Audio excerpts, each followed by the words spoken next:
Hi everyone, Cadet Pau here. So, pasensya pala at ngayon lang nakapag-update. Madami kasi tayong ginawa and madaming test, madaming schoolworks, and madaming inasikaso. So, ayun. So, ngayon lang ulit tayo makakagawa ng video ngayon. So, ayun. For this video, ano nga ba yung pag-uusapan natin? Actually, dalawang bagay siya. Pinagsama ko na siya sa isang video. Going to hit 2 birds in 1 stone. So, yung una is, napapanahon ngayon, alam naman natin, siguro kung mahilig tayo magbasa sa internet, sa Facebook, sa iba't ibang social media platforms, kumbaga makikita din natin siyang pinagtatalunan ng mga tao. Yung una is yung diploma or diskarte, diploma versus diskarte, or diskarte versus diploma, or diskarte o diploma. So, ayun, tatamaan natin siya. And yung alawa naman is yung recently kasi masyado ng madaming lumalabas about sa mga ganyang pa-opinion. Merong iba na kumbaga ang sitwasyon kasi is dahil sa nag-work sa kanila yung isang factor, ide-demote na nila yung isa or hindi na i-encourage yung mga tao dahil sa na-experience nilang mas umangat sila sa isang factor na yon. So, ayun. Yung una is yung diploma versus diskarte. Or, diskarte versus diploma. Tanong ko sa'yo kapatid, sana maisip mo siya. Pag ba puro ka lang diploma or puro diploma lang inatupag mo or puro diskarte lang ang inatupag mo, any of the two, tanong ko sa'yo, mabubuhay ka ba kung yun lang yung ginamit mo? Sana maisip nyo yun. Kasi, ito yung bagay na hindi ko maintindihan nowadays eh. Yung tipong, alam nyo yun, merong mga tao na nowadays na pinaghihiwala yung dalawa. Kung, alam nyo yun, bakit mo paghihiwalayin yung dalawa kung pwede mo nang pagsamahin sa isa? Like, habang kinukuha or ini-aim mo yung diploma, why not dumiskarte ka din? 'Di ba? Hindi nyo ba yun naiisip? Na, kasi nowadays sa mga napapansin ko, specific na, wala tayong patatamaan dito, doon tayo sa bagay na, nakikita kong pinopromote ng iba. Kasi madaming tao nagtatalo about sa ganyan, diploma or diskarte. Ang iba, doon tayo sa diskarte muna. Sasabihin, mas okay ang ganyan, diskarte, mas okay na yan kasi merong mga taong nakakuha ng diploma kesyo na hindi naman nagiging successful daw kamo. At hindi naman daw yung halimbawa, sabihin natin yung kurso na kinuha nila nung nag-college nila is hindi naman nagagamit talaga. May mga naging ganong sitwasyon, which is, at some point, partially, ay totoo. Pero, ang bagay kasi dyan, hindi naman sa lahat ng pagkakataon, or never pa nangyari sa buhay ng ganon, na hindi mo ginamit kung ano yung mga natutunan mo, na naging juice, or naging result, para makuha mo yung diploma mo. And baliktarin naman natin, diploma tayo. Sa diploma, 'di ba, after mo makakuha ng diploma, magtatrabaho ka or maghahanap ka ng trabaho.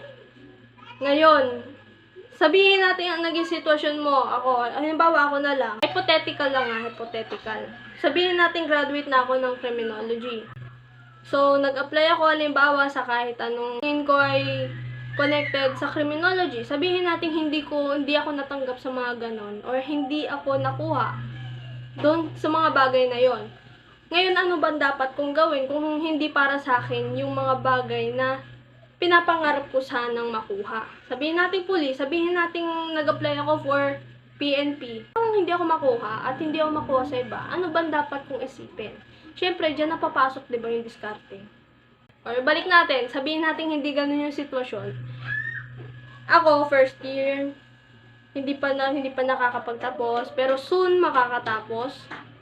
And hopefully ay kumbaga maging ganap na registered criminology someday. So, Ayun, balik rin natin. Doon tayo sa present. Dito tayo sa present ngayon. Ako, first year, BS Cream. Yung mga bagay na natutunan ko noon, natutunan ko din hanggang ngayon, or yung patuloy ko natututunan ngayon, hindi lang naman yan natuto dahil sa matalino, dahil sa mga narinig ko sa iba't ibang tao. Natutunan ko siya base na rin sa discarding ginamit ko. Ganito yan. Alam nyo guys, sa lahat ng aspeto, hanggat kaya mong pagsabayin yung dalawa, ba't hindi mo pagsasabayin? Hindi ko sinasabing na-apply ito sa lahat ng bagay ha. Hindi ko sinasabi yung ganon. Lalo na pilig mag number 2, number 3, iba't ibang pang ano. Alam nyo, habang nag-aaral, sinasamahan din ng diskarte yan. Sa papaanong paraan. Halimbawa ako minsan, merong mga parts sa buhay ko na pag nag-aaral ako, meron ako mga bagay na hindi maintindihan. So, paano ba dapat kong gawin? Siyempre, didiskarte ako. Example, hindi ko maintindihan yung lesson na to. Ano ba dapat kong gawin? Siyempre, magtatanong-tanong ako sa merong may alam or natutunan na yung bagay na yon. So, halimbawa, ako, estudyante, first year. Sabihin natin, search, arrest, and seizure. Sabihin natin meron ng mga bagay na hindi natutunan doon. So, kanino ako magtatanong? Siyempre, didiskarte ako magtanong sa professor. 'Di ba? Kailangan mo dumiskarte sa bagay na yon para maintindihan mo yung mga bagay na tingin mo hindi mo maiintindihan. To the point na kapag nag-test ka, or to the point na darating sa buhay mo na kailangan alam mo siya dapat gawan mo na paraan para malaman yun. Nagigets nyo? So, ganito, mabalik tayo. Diskarte versus diploma. Merong mga tao nagsasabi na, lalo na yung mga iba na sabihin nating successful na. Ano kasi dyan? Merong mga tao sasabihin na dumiskarte ka na lang. So, dahil mas nag-work sa kanila yung ganung factor, na nagdiskarte lang. Alam nyo ako, hindi ako naniniwalang dumiskarte lang sila. Na sabihin diskarte. Alam nyo kasi, one way or another, gagamitin nila or ginamit nila at some point yung mga bagay na natutunan nila nung panahong nag-aaral or galing sa mga tao. Kasi alam nyo, hindi lang naman sa eskwelahan nagtatapos ang pag-aaral or pagkatuto. Pwede siyang mangyari sa iba't ibang lugar. Pwedeng mangyari yan sa iba't ibang paraan. Hindi lang yan sa eskwelahan. Hindi lang tayo natututo sa eskwelahan natin. Natututo din tayo sa bahay. Natututo din tayo dahil sa pakikipagsalamuhan natin sa tao. Hindi lang siya nag-i-stop sa eskwelahan. Sasabihin ng mga team diskarte. Hindi nila ginamit ang mas preferred nila ang diskarte over diploma. Ang tanong, one way or another, or never mo pa talagang ginamit ang mga natutunan mo? 'Di ba? Halimbawa, sabihin natin negosyante ka. Sabihin natin nagsimula ka sa pagtitinda, kahit ano. Naisip mo ba na hindi mo man lang ba nagamit mga bagay na natutunan mo? Sabihin natin negosyante ka, basic math, addition, subtraction, never mo bang nagamit yon at some point? Naisip nyo ba yon? Ngayon, mabalik din tayo sa diploma. Pagdating naman sa diploma, sabihin natin, diploma para sa mga team diploma. Naisip nyo man lang ba na at some point, in any other way, nyo man lang ba naisip na tanong aspeto, nyo man lang ba naisip na dumiskarte din kayo minsan sa buhay nyo para ma-achieve nyo yung diploma na yun? Ito yung mga problema sa mga tao ngayon. Hihiwalay nila yung bagay na pwede namang magkasama. Katulad nga yung example ko, sabihin kong ako ngayon, hindi pa naman ako successful. Pero, I could say na meron akong mga naging panalo sa buhay. Paano ko nasabihin, paanong panalo ba? Mula elementary, kapag tapos ako ng primary school, achievement na yun. Kasi hindi naman sa lahat ng pagkakataon is you're going to have the same opportunity just like other people. Hindi yun ganun. Merong iba't ibang sitwasyon. Kaya nga yung iba sasabihin na education is your right. Right nyo. Karapatan nyo na magkaroon ng edukasyon. Pero, may pero. Minsan, kapag sobrang wala, or sobrang, baga, hindi pinagbigyan ng pagkakataon, ang edukasyon na karapatan natin ay nagiging pribilehiyo. May iba na hindi talaga sinuswerte pagdating sa pagkuha ng edukasyon. Halimbawa, mayroon akong kakilala na share ko na sa inyo. Kaya siya nag-stop sa pag-aaral is para mag-ipon muna for his studies pagdating ng college. Anong ginawa niya? Nagtrabaho muna siya para makapag-ipon. Tapos, pagdating ng another academic year, ayun, mag-enroll na siya. So, congrats sa kanya. And, ayun, hoping na sana mag-prosper. And, proud ako sa kanya as a classmate. So, ayun, dun tayo sa part na yun. Halimbawa ganun yung sitwasyon. Hindi lang siya dumiskarte. Gusto din niyang i-achieve ang diploma. Pwede naman, di ba? Pwede kung gugustuhin at pwede kung capable ka na. Or kung nakagawa ka ng mga bagay na tingin mo is kakayanin para ma-achieve mo ang isang bagay. Kaya hindi ko maintindihan bakit nila pinaghihiwalay. At some point, ginagamit mo yung mga natutunan mo. Hindi lang sa eskwelahan, hindi lang sa bahay, hindi lang sa mga magulang mo, kundi pati na rin sa galing sa ibang tao. Education doesn't stop in school. We never stop learning. We still learn. Kahit pa nga yung mga professional na nag-aaral pa rin sila. Pinag-aaralan pa rin nila yung mga bagay na, kasi kahit nakapagtapos ka na, meron pa rin mga bagay na hindi pa natin alam. Kaya nga, ang sinasabi nila, learning doesn't stop. Patuloy ka nag-aaral. Patuloy tayong nag-aaral. O kahit ako, feeling ko, kasi yung gusto ko maging is maging abogado. Feeling ko hypothetical na abogado na ako. Ganap na akong abogado. Alam nyo, sa sobrang dami ng batas, halimbawang maging abogado na ako.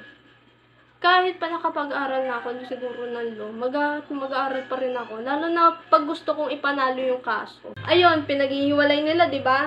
Dami na nating segue. Ang pangit kasi sa mga ganyan, team diskarte, sa opinion ng iba. Lalo na sa mga vloggers nowadays, mga content creators. So, again, wala tayong pinapatamaan na kahit sino. Doon tayo sa ideas nila, or doon tayo sa mga bagay na sinasabi nila, na maaaring i-take or i-reject ng bawat tao. So, ayun. Kasi recently, meron na mga nakikitang post Wala daw nagamit yung mga natutunan nila. From someone na yung ibang mga mayayaman gusto pa rin mag-aral. Or gusto nang makakuha ng bagay na ipagmamalaki nila. Halimbawa, si Manny Pacquiao. Isipin nyo, mayaman na yun Sobrang yaman na niya. Pero, ang ginawa niya, sinubukan at pinaghirapan pa rin niyang makumpleto ang edukasyon. So, nakapagtapos siya at may diploma siya. In-achieve na niya. So, iisipin mo, mayaman na. Pero bakit in-achieve pa rin ang diploma? Alam nyo kasi, hindi yan sa mga bagay dapat na pinagtatalunan. Kung diploma ba or diskarte. Alin ang mas maganda? Dapat ang isipin nyo. Ano yung dapat na gawin para mag-work yung dalawa habang pinagsasabay mo silang gawin? Yun. So, ano ba nangyayari? Recently, may mga nakikita akong post. Mga galing pa to sa aspiring or sa mga content creators na ngayon, mga negosyante, mga nag-i-start ng business. Yung mga stories, mga my days, yung mga post nila, may mga narinig ako doon na sasabihin, schools and universities are the biggest scam. Seryoso yun Sasabihin, hindi naman masyadong nagagamit ang mga natutunan natin sa paaralan. At isa siyang waste of time. I mean, give respect natin doon sa mga taong ganun talaga yung perspective na kung talagang ang motto nila sa buhay ay pro-diploma, pro-diskarte. Wala na akong doon. Pero, pakiusap. Sana, pagdating halimbawa sa diskarte, nag-work yan sa'yo, Brad. Nag-work yan sa'yo, Mare. Basta, nag-work yan sa inyo, mga ma'am, mga sir. Nag-work yan sa inyo. I give the credit to you. all. Pero sana wag nyo naman i-promote na ang pag-aaral sa eskwelahan ay sayang sa oras ng bawat Pilipino, ng bawat kabataan. Okay lang kung nag-work sa inyo, yung diskarte ang motto. Okay lang, I give you the credit, successful kayo. Pero, pakiusap lang sana. Bilang isang kabataan at isang estudyante, huwag nyo naman i-promote na huwag nang mag-aral ang mga tao. Huwag nyo naman i-promote. Kasi parang tinuruan nyo na rin ang bawat Pilipino na maging, pasensya na sa word, pero parang tinuturuan nyo na maging tanga ang mga tao. Okay lang, sige, ganyan ang motto nyo sa buhay. Diskarte, diskarte, diskarte. Okay lang yan. Pero, huwag nyo naman ibababa. Pangit na nga ng rating natin pagdating sa reading comprehension. Recently, sobrang baba natin actually. Meron dito, ang headline ay nakalagay, Student Assessment, Phil still in bottom 10. After being ranked the lowest out of 79 participating countries in 2018 in reading comprehension, the Philippines was ranked 76 out of 81 countries for 2022.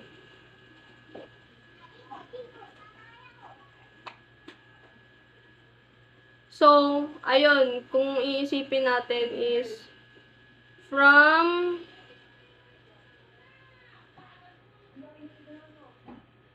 lowest out of 79 participating countries in 2018. Philippines was ranked 76 out of 81 naman. So, kung iisipin natin, mas umanga tayo kahit slight. Pero, indicators of the test, however, showed that despite moving up the rank, the performance of top-performing students in the country did not go up in percentage points, while low-performing students, LPS, registered a 4.3% decline in reading comprehension proficiency levels. Isipin niyo yun, meron pa rin mga estudyante na hindi pa rin capable magsulat at magbasa. By just having that fact, napakasakit. Kasi sa ganyang bagay, may isip natin na, anong taon na? Merong iba, ang tatanda na.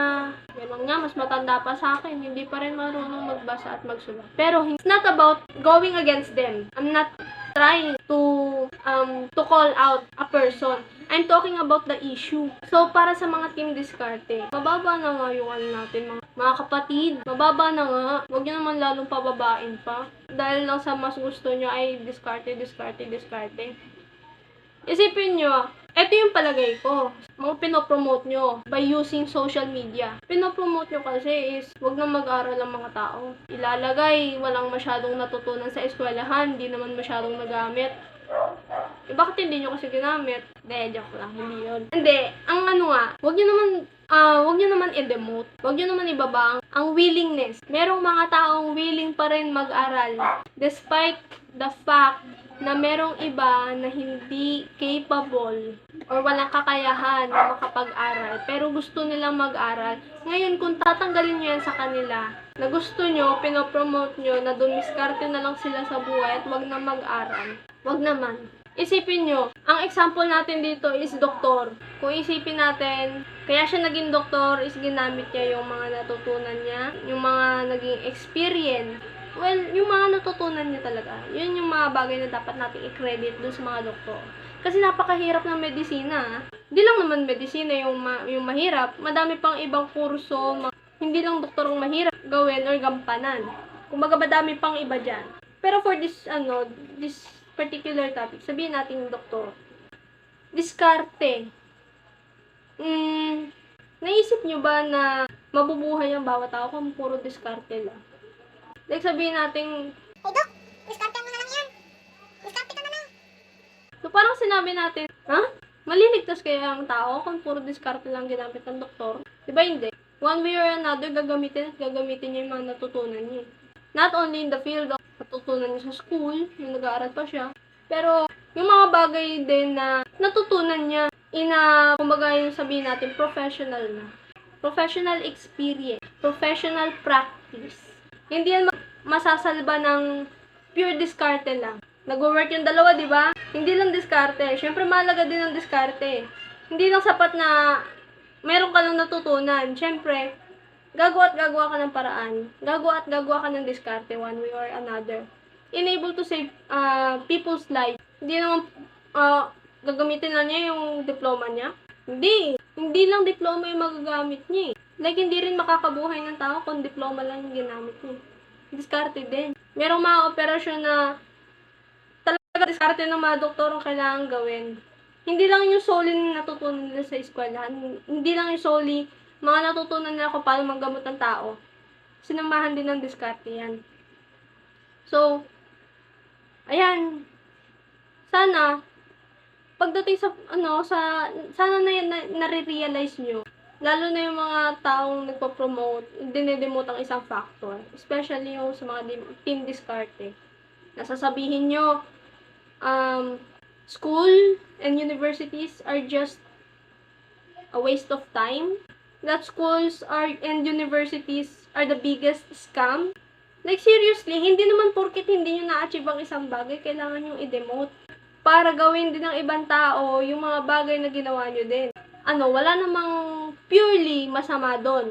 Pero dun tayo sa part na sinasabi nyo na wala nang paggagamitan. At sayang lang ang pag-aaral ng bawat tao, lalo na yung mga estudyanteng katulad ko, na sasabihin nyo, sayang lang ang pag-aaral sa mga eskwelahan, na sayang lang ang oras namin.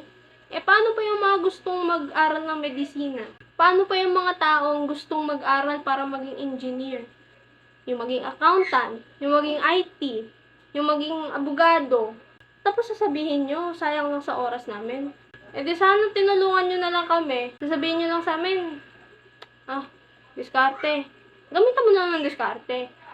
Nakakalimutan nyo naman ata na hindi tayo pare-pareho ng buhay eh. We have different social status in life. We have different situations. Yung iba, mas worse pa ang pinagdadaanan kesa sa akin.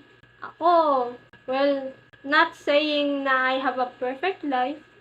I'm not saying that I came from a rich family. Kung tutuusin, I came from a simple home. Simple family. Nanay ko ay isang simpleng tao, namumulot siya, makakalakal. Tatay ko noon, driver, pero ngayon wala nang trabaho. Pero, isipin mo, first year ako ngayon, nakatayo pa rin, napag-aaral pa rin ng mga magulang ko, with the help now of my siblings and the other members of the family. So, part kong yun, meron pang mga taong mas nangangailangan pa. Hindi lang ako. Tapos, sasabihin nyo sa amin na schools and universities are just a waste of time. So, parang yung mga future doctors, yung mga aspiring doctors, na nag-aaral ngayon, sinasabihan nyo na rin at binababa nyo ang willingness nila na mag-aral dahil kesyo sa paniniwala ninyo na walang masyadong nagagamit. It doesn't mean na hindi nag-work sa inyo or hindi nyo nakuha ng buong buo or hindi nyo nakuha or hindi nyo nasimulang kunin ang bagay na wala kayo or naglalak kayo. It doesn't mean na kailangan yung i-demo para maging pare-pareho tayo ng sitwasyon. Paano uunlad ang Pilipinas kung patuloy nating inilulugmok ang sarili natin sa mga bagay na alam nating nakakatulong naman sa atin? Dinedemote nyo kasi. Hindi naman porket na ang edukasyon ay madalas nang nagiging pribilehiyo para sa iba or sa karamihan. Maging totoo na tayo kasi meron talaga mga tao na hindi talaga makuha-kuha yun. Merong mga nag-artista na, mismong artista na meron talagang nagsasabi sa kanila na finances talaga ang main problem when it comes to education. Kaya hindi na po-provide or hindi na nakukuha. Nagiging pribilehiyo. Lalo na pagdating sa mga universities. Kasi maging totoo tayo, hindi naman lahat ng university sa Pilipinas ay libre. Doon tayo sa part na isipin natin kung ang edukasyon ay patuloy na magiging pribilehiyo. Sana gamitin natin ng tama para makatulong din tayo sa iba upang mas umunlad tayo, hindi yung malulugmok pa tayo. Okay lang. Okay lang na dumiskarte ka sa buhay. Okay lang yan. Pero, wag na wag ibababa ang willingness or you're encouraging na wag na mag-aral. Kasi ngayon, yung mga bata pa lang, napapansin ko mga bata lulong sa cellphone. Cellphone addiction.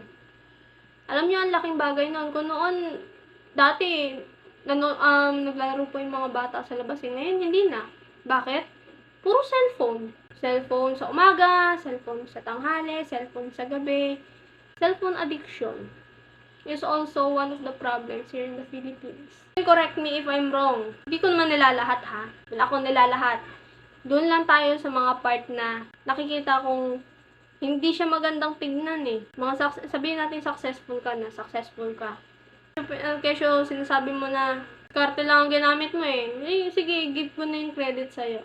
Pero wag mo i-demote ang edukasyon. Wag mo naman i-promote na wag abutin ng bawat estudyante at bawat Pilipino ang diploma. Kung gusto nila ng diploma. Kasi ito yung edukasyon, yung bagay na hindi mo makukuha sa kanila kapag nakuha na nila yun. Diploma is something that adds up to your dignity as well as to your life. It's your life's fulfillment. Fulfillment mo siya na makapagtapos. Ngayon, hindi naman siguro tayo pare-parehas ng fulfillment talaga. Kasi yung iba, education ng fulfillment.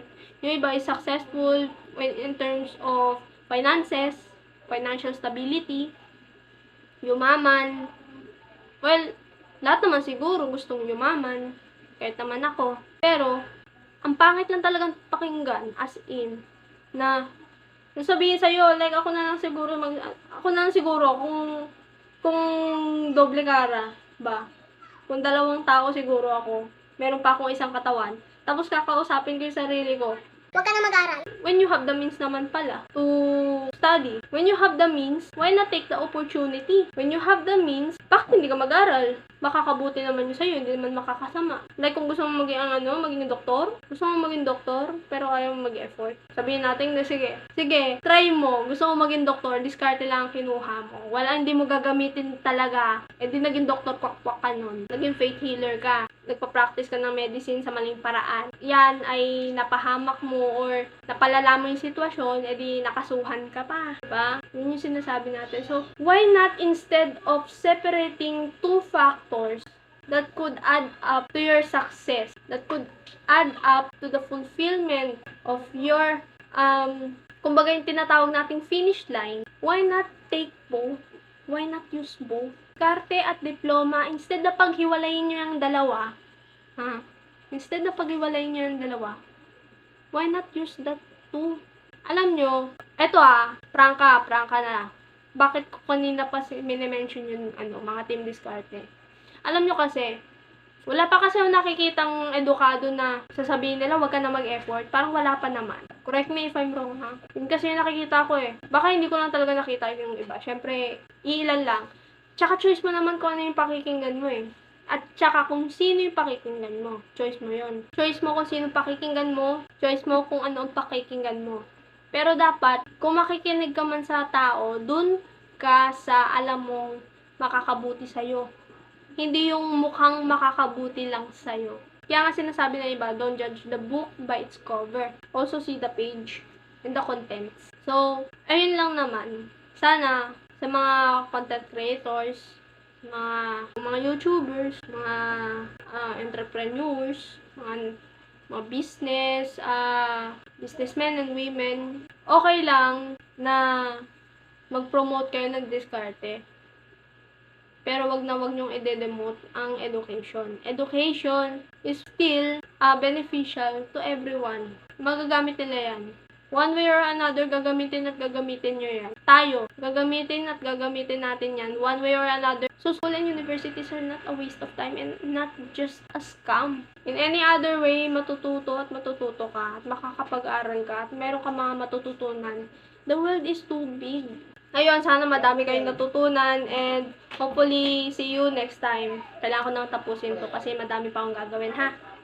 Thank you!